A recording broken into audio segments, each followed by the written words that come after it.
hota wandane gantuji mum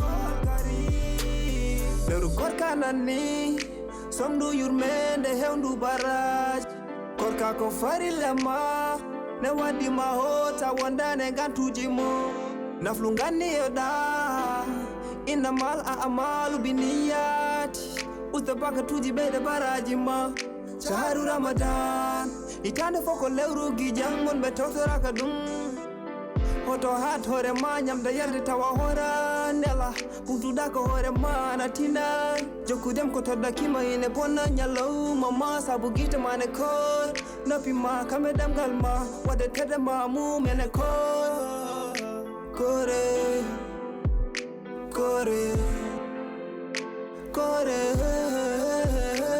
sabu koko for la eme kore kore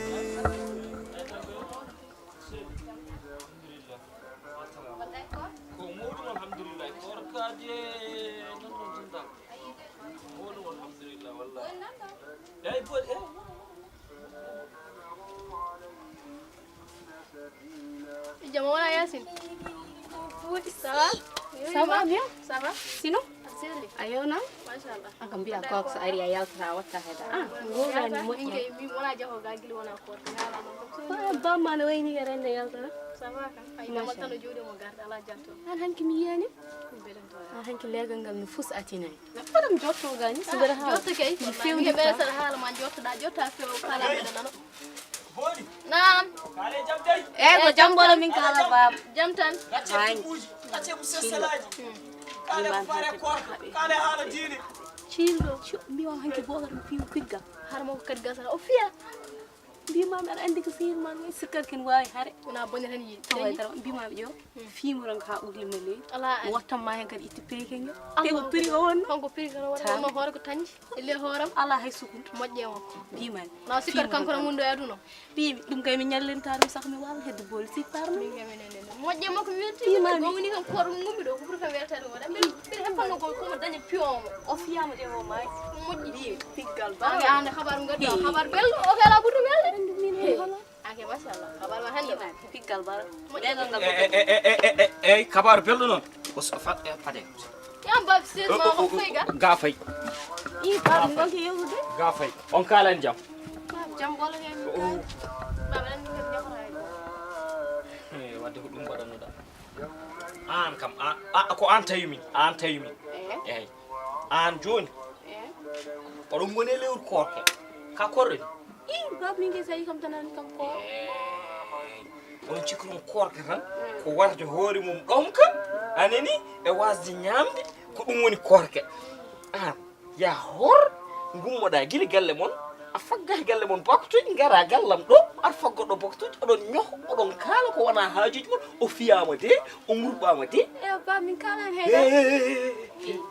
Heɗum hemi gayna haade heɗum hemi gayna haade an lewru korka kay kaale ko faare diini kaale ko faare korka kaale sarɗiji korka kono ala heɗum se ayi so tawi ko ɗum addatma anayi koyngal mon yo hattu galle mon à partir de au maintenant ala bab anani ne révérendiri prix ici ala babur haldu ton pied ne repara wadde ɗum ɗo na non bida eyyi kona ɗum ko fatam kene yaade kay ka deworo boowal baba la cukkan ka bani babu sigilam muɓɓunuma ɓendal Aussi sam andi ba ma ko wallahi ma taaro. heɗum seeɗa ya won ɗo aɗa ñoho aɗa waɗa ni sa andino bamma ko yiɗi tan ko hunde gandanɗa hoore mum c'est quelque chose qui est correct les gens qui est correct c'est ça que je veux yo we ummu Baba riddar kam.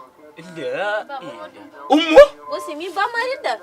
ha ɓaade kay suwa yaltu taw yo ayi ti a wi mo feɗendu la le porte là ha joni uddaki ti dewor baba Wala min diddira. On ta yir kam gal. Pawuj baben mani mu ji fu gal nyama. Ha ka to ka. Yo ware ma de wadi mar mu yi fu gal nyama. heddi ay wonayi heddi ko sihil ma ene yannami babu nin kare te dani e ko haaju makko heɗomi seede so tawi ko ɗum addata sehilam ma ɗo en jooɗade ɗo e gallam o ene ñohata à partir de au maintenant hoto mi yiruɗo hay goto anani te kadi so ɗum ɓenni wassalam kore